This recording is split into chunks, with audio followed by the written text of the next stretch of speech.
Fala pessoal, para a gente poder finalizar a análise que a gente estava fazendo, eu queria falar para vocês sobre banda de Bollinger, tá? E canais, pode ser de alta ou de baixa, tá bom?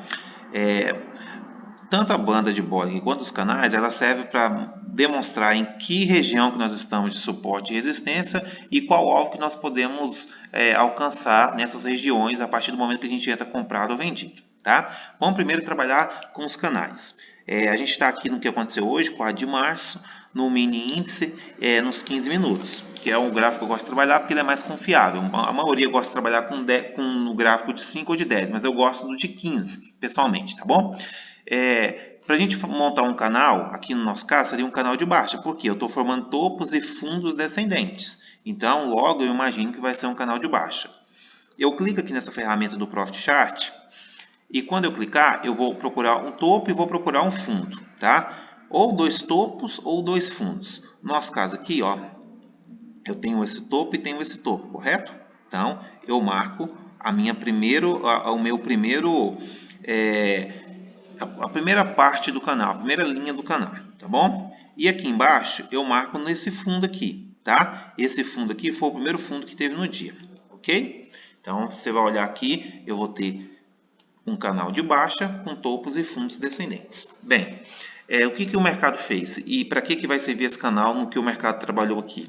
Primeiro ponto, como eu trabalho dentro do canal. Você pode ver que ele bateu aqui na resistência, testou e desceu. Depois ele veio aqui perto do suporte e subiu. E depois desceu novamente, enfim, até ele estourar o canal. Mas como que eu poderia trabalhar dentro dele, dentro do canal, antes dele ser estourado, entre aspas, tá?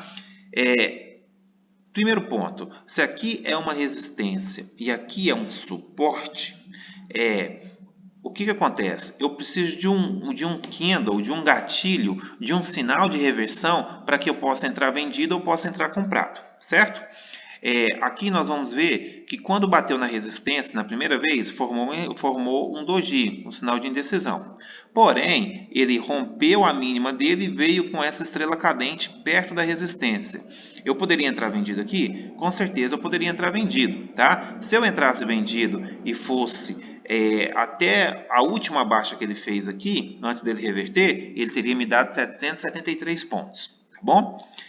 Se for fazer ao contrário, se eu tivesse que comprar, aí ele veio, bateu aqui novamente fazendo um doji, fez esse candle grande aqui, esse candle de mega força, e aí ele brigou aqui um pouquinho. Quando ele brigou, ele formou um Harami de alta. Tá vendo aqui? O vermelho grávido do verde. Esse Harami de alta, ele aconteceu perto do suporte. Quando isso ocorre perto do suporte, o que a gente entende? Quando romper a máxima do Harami de alta, a gente entraria comprado. E foi o que aconteceu. Se a pessoa entra comprada até a próxima ponta do canal, mais 781 pontos. Então, para poder trabalhar dentro do canal é dessa maneira. E quando rompe o canal? Qual que é a maneira mais prática de eu entrar?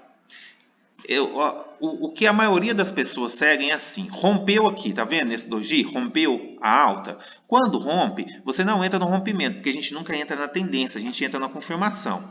Rompeu, mas não teve o próximo candle que rompeu a máxima dele, então foi um rompimento falso. Aí ele veio, trabalha, rompeu aqui nesse candle vermelho do Harami, tá vendo? Aqui no suporte. Quando rompeu, eu entraria vendido quando rompeu? Não. Eu entraria se esse próximo candle aqui rompesse o vermelhinho, a mínima do vermelho. Aí sim eu entraria. Ou seja, se esse verde rompesse a mínima do vermelho, eu entraria vendido, mas não foi o caso. Daí ele fez o falso rompimento e voltou. Aí ele fez um rompimento nesse enforcado aqui perto da resistência, tá vendo?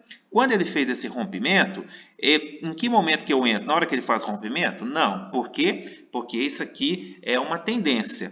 Qual que é a confirmação? Quando rompe a máxima desse enforcado. Aí sim, quando ele rompeu a máxima, ele vai lá em cima. E aí aqui a gente pode olhar, ele marcou 774 pontos. Certo? Então, o canal de alta e de baixa funciona assim. Aqui nós fizemos o de baixo. O de alto funciona da mesma maneira, só que ao invés de ser na venda, entendendo que o mercado está descendo, a gente vai com o mercado ascendente, o mercado subindo, tá bom? E por último aqui, uma outra técnica que tem tranquila de fazer, bem simples, a gente fala que é as bandas de Bollinger, tá? As bandas de Bollinger, elas medem o volume que está ocorrendo ali naquele momento.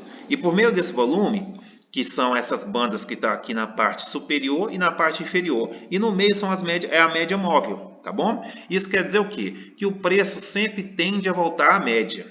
E a parte de cima eu posso considerar como uma base de resistência e a parte de baixo eu considero como suporte. Ora, vejamos aqui o exemplo.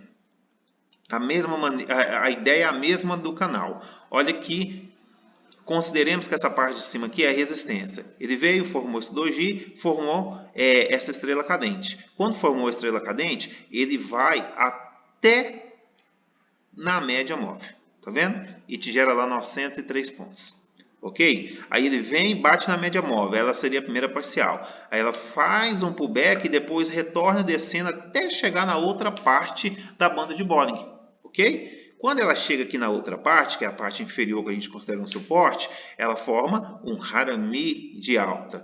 Quando rompeu a máxima do Harami de alta na zona de suporte da banda de Bollinger, eu tenho obrigação de entrar comprado. Porque a análise técnica mostra que quando rompe a máxima do Harami numa zona de suporte, eu tenho que entrar comprado. O meu loss seria aqui na mínima dele e o meu objetivo primeiro seria nessa média móvel onde está a linha verde e o segundo objetivo, o outro lado da banda de Bollinger. Se a gente colocar aqui quando rompe a máxima, ele alcança 813 pontos na média e se a pessoa continua, o trader continua até o outro lado, ele alcança 1.683 pontos. Simples assim, tá bom? Então a gente, além do Fibonacci, também temos muito usados os canais de alta e de baixa, que são as bandeiras também, e temos as bandas de Bollinger que demonstra também o movimento que os candles estão fazendo e eles sempre tendem a voltar à média para depois ir lá na banda, seja superior ou inferior, que para a gente vai ser colocado como uma resistência ou suporte, para voltar à média novamente. Aí a gente vai ver se ele vai brigar para retornar ou se ele vai descer para o outro lado da banda de Bollinger. Tá bom? Existem outros meios também, tem um setup da Paula, muito conhecido, né? Paula fora, Paula dentro, que é quando tem as bandas de Bollinger, mais uma parte fecha fora e a outra fecha dentro. Existem médias móveis também, aí tem o setup do Larry Williams, que é o 9.1, 9.2, 9.3, que também é muito bem usado. Mas a priori, eu imagino que para nós, a priori, para vocês poderem trabalhar, principalmente que está começando agora, o Fibonacci, as bandas de Bollinger e os canais de alta e de baixa já é um bom começo, porque com certeza a gente consegue tirar dinheiro do mercado se utilizarmos isso aqui da maneira correta. Tá ok? No mais é isso. E aí, se vocês dão uma olhada, estudem, precisando de alguma coisa, dá um alô aqui para nós. Ok? Forte abraço aí para todo mundo. Fique com Deus.